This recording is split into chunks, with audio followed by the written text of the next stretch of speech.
जय भीम दोस्तों। भारत देश महान वीरों और वीरांगनाओं की भूमि है, जहां पर अनेक पराक्रमी वीर योद्धा और वीरांगनाओं ने जन्म लिया है।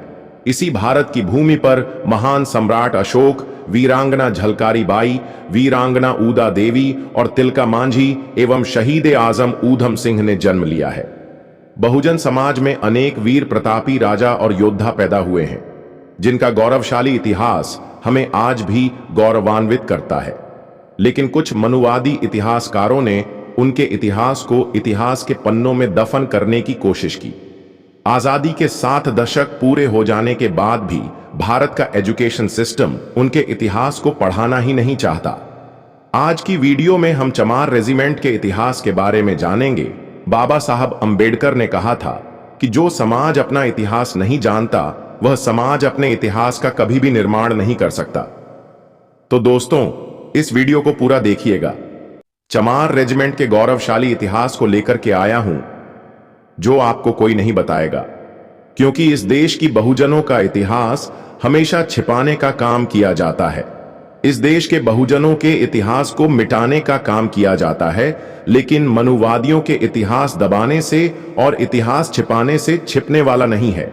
चमार रेजिमेंट की स्थापना क्यों की गई थी और इसको खत्म कर दिया गया? नेताजी सुभाष चंद्र बोस की आजाद हिंद फौज से जब चमार रेजिमेंट को लड़ने की बारी आई, उस समय चमार रेजिमेंट ने क्या किया था? साथियों, इतिहास में देखा जाए तो चमार जाति एक गौरवशाली और स्वाभिमानी जाति है, जिसने कभी भी अपने मान सम्मान और स्वाभिमान से समझौता नहीं किया है। 1 मार्च 1943 ईस्वी को उत्तर प्रदेश के मेरठ छावनी में अंग्रेजी हुकूमत ने चमार रेजिमेंट की स्थापना की थी। चमार रेजिमेंट की स्थापना करने से पहले दूसरी पंजाब रेजिमेंट की, जिसकी 27वीं बटालियन थी, उसमें सिर्फ चमारों को भर्ती करके उनका इम्तिहान लिया गया था और उनको हथियार चलाने की ट्रेनिंग दी गई थी। लेकिन चमार जाति के लोग चमड़े को उतार के जूता बनाना जानते थे, और वे ट्रेनिंग और शारीरिक बल में फेल कैसे हो सकते थे? पंजाब रेजिमेंट के 27वीं बटालियन में हथियारों की ट्रेनिंग और शारीरिक बल से खुद उन्होंने साबित कर दिया, तो हम किसी भी युद्ध को जीतने लिए तैयार हैं। उसके बाद 1 मार्च 1923 को उत्तर प्रदेश के मेरठ छावनी में चमार रेजिमेंट की स्थापना कर दी गई और इसका मुख्यालय मध्य प्रदेश के जबलपुर में बनाया गया। अंग्रेजों ने चमार रेजिमेंट उस नीति से बनाई थी जिस नीति के तहत जिन समुदायों को सेना ने कभी भी हिस्सेदारी नहीं मिली थी, उन्हें सेना में शामिल करना अंग्रेजों ने उद्देश्य बनाया। इसी नीति के तहत अंग्रेजों ने चमार रेजिमेंट की स्थापना की थी। इस सेना के गठन के बाद दूसरा विश्व युद्ध तेज हो गया, जिसका असर पूरे एशिया पर दिखाई देने लगा था और चमार रेजिमेंट को इस युद्ध में उतार दिया गया था। दलितों की महार रेजिमेंट सेना मजहबी एंड्रोमेडा रेजिमेंट को भी दूसरे विश्व युद्ध में उतार दिया गया। चमार रेजिमेंट को पहली लड़ाई लड़ने के लिए पहले युद्ध में बुहारती भेजा गया। वहां पर असम के युद्ध में, कोहिमा के युद्ध में, इम्फाल के युद्ध में और माया के युद्ध में उन्होंने अपना शौर्य को दिखाया, जिसमें से चमार रेजिमेंट के 42 जवान शहीद हो गए। इन शहीद जवानों का नाम इम्फाल, कोहिमा, दिल्ली के युद्ध स्मारक पर लिखवाया गया है। 7 जवानों को वीरता का पुरस्कार दिया गया।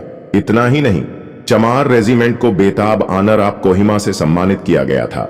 दोस्तों, विश्व की सबसे ताकतवर सेना उस समय मानी जाती थी जापान की सेना, और उस जापान की सेना से चमार रेजिमेंट में मुकाबला किया और उनको धूल चटा दी थी।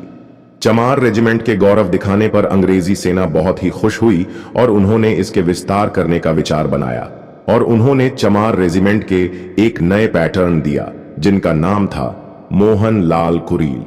उसी समय देश में आजादी की लड़ाई भी छिड़ी हुई थी और नेताजी सुभाष चंद्र बोस ने आजाद हिंद फौज की स्थापना कर दी थी और वह अंग्रेजों से सामना कर रहे थे। अंग्रेजी हुकूमत ने चमार रेजिमेंट के कैप्टन मोहन लाल गोयल से कहा कि आजाद हिंद फौज से आपको लड़ना होगा और लड़कर के आजाद हिंद फौज को खत्म कर देना है। जिस पर चमार रेजिमेंट में अपनी नाराजगी जताते हुए कहा कि हम अपने देशवासियों पर कभी भी गोली नहीं चला सकते, किसी भी कीमत पर अपने देशवासियों को पर गोली नहीं चला सकते हैं।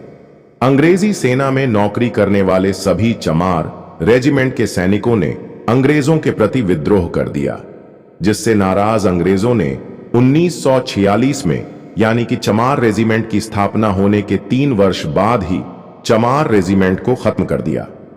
अंग्रेजी सेना से नाराज कैप्टन मोहनलाल गोयल ने आजाद हिंद फौज में बिरला कर लिया और आजादी की लड़ाई में नेताजी सुभाष चंद्र बोस का जोर शोर से साथ दिया और जगह जगह पर अंग्रेजी सैनिकों को मारने पीटने और काटने लगे, जिसमें चमार रेजिमेंट के सैकड़ों सैनिक मारे गए, कुछ म्यांमार थाईलैंड के जंगल में भटक गए और जो पकड़े गए उनकी हत्या कर दी गई। कैप्टन मोहनलाल गोयल को बंदी बना लिया गया।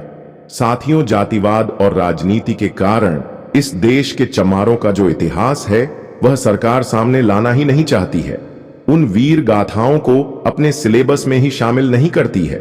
दोस्तों, 15 अगस्त 1947 को जब देश आजाद हुआ, उसी के साथ कैप्टन मोहनलाल कुरियन को भी रिहा कर दिया गया, जो बाद में 1952 में उन्नाव के सफीपुर सीट से विधायक चुने गए। साथियों, चमार रेजिमेंट के इतने गौरवशाली इतिहास होने के बाद भी, इतना देशभक्त होने के बावजूद भी इस देश में आजाद फौज के साथ मिलकर थे।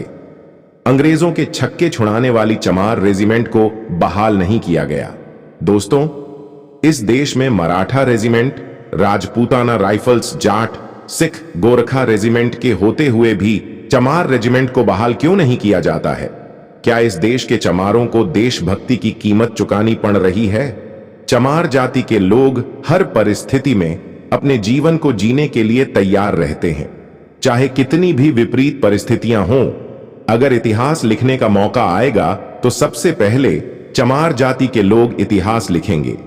साथियों, आज भी संसद में, विधानसभाओं में चमार रेजिमेंट को बहाल करने के लिए आवाज उठाई जाती है, लेकिन सरकार के कान में जूं भी नहीं बोलता है कि चमार रेजिमेंट को बहाल किया जाए, जिसने इस देश को आजाद कराने में मुख्य भूमिका निभाई थी। दोस्तों, इसी तरह से इतिहास से छेड़छाड़ करके विलन को हीरो बना दिया जाता है और हीरो को विलेन बना दिया जाता है।